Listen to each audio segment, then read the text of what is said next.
Hey, I hope you're there.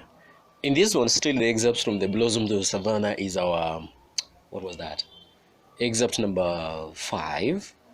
Yes, excerpt number 5. That is according to basing our observation on the latest update. That is the most recent update that we've done was excerpt number 4, if I'm not wrong. Number 4, correct. Yeah, that was the most recent. Now, this is the 5th.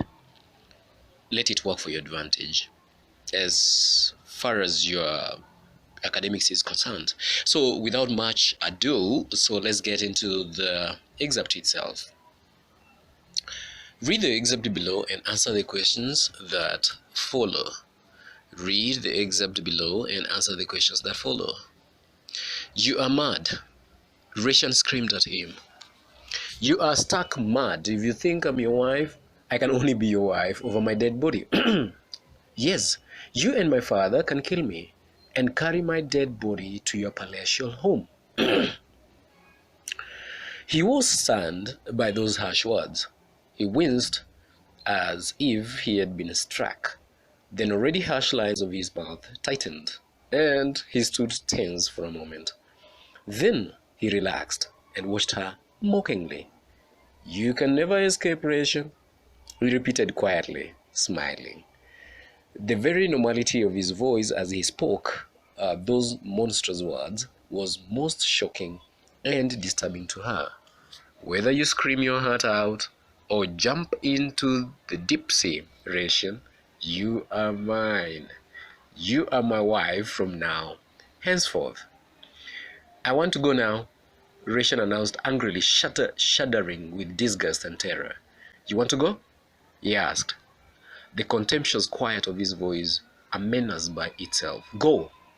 You want to be persuaded, coaxed and pampered to marry Oloisudori Lonkia? Sorry, I'll not do that. If you want to go, please yourself. You may opt to go. But when you are mine, you'll do as I please. No one plays games with Oloisudori. Ask your father, and he will tell you. Stop it! Stop it!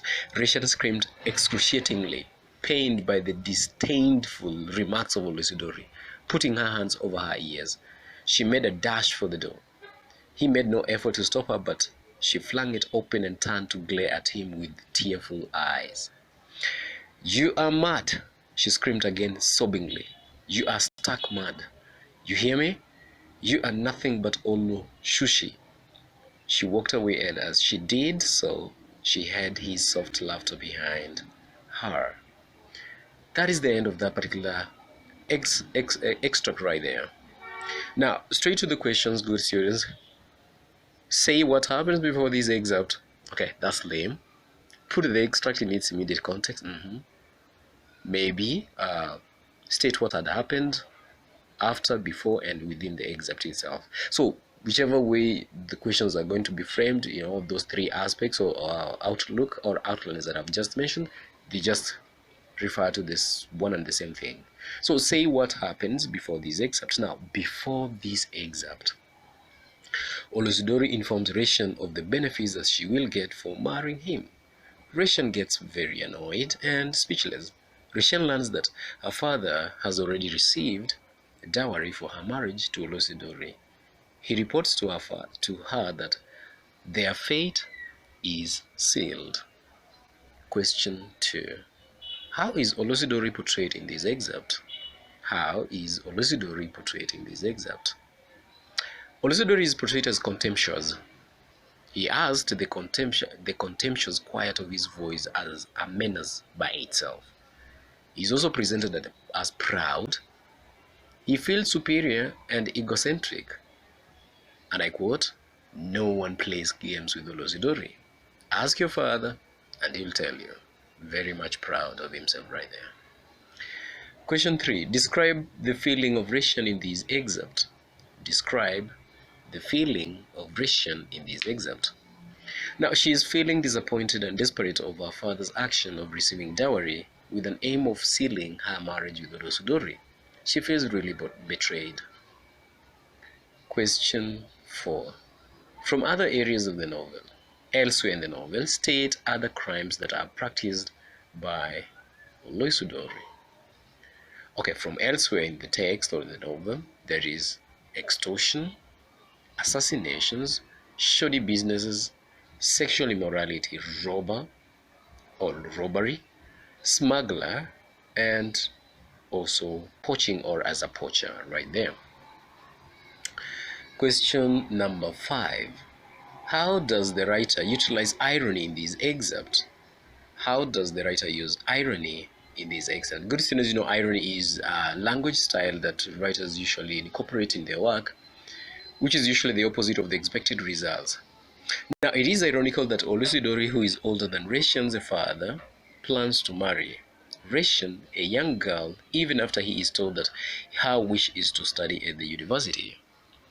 It is also ironical that Kaelo has already picked dowry from Oluisudori and has never bothered to inform Resian of the same. Question 6, good students have skipped because it usually comes with the aspect of asking you to respond on either the language, passive and active voices, picking of the statements, and also sometimes divination of terms. Not really necessary as part of this work, but again, it comes in handy. I usually regard that one as a free mark. Now, question 7. What happens immediately after this extract? Now, immediately after this extract, Resian runs blindly, knocking a chair and a table, and disappears past Oloisudori's driver. She goes to her father's shop. She is raving mad with indignation, and she becomes very disappointed with her father equally. Good students, this marks again the end of this episode. They are in that particular order, and how I wish that you pay attention to each and every course. You never know, course. This work comes as a reminder. Let us not play with words. It comes as a reminder, and also trying to also encourage you, put you in shape as you are looking forward to sit for your exams. And above all, I want to end this by saying that I wish you the very best. Pass with flying colors, and as you come back to thank me in one or the other. Good day for now.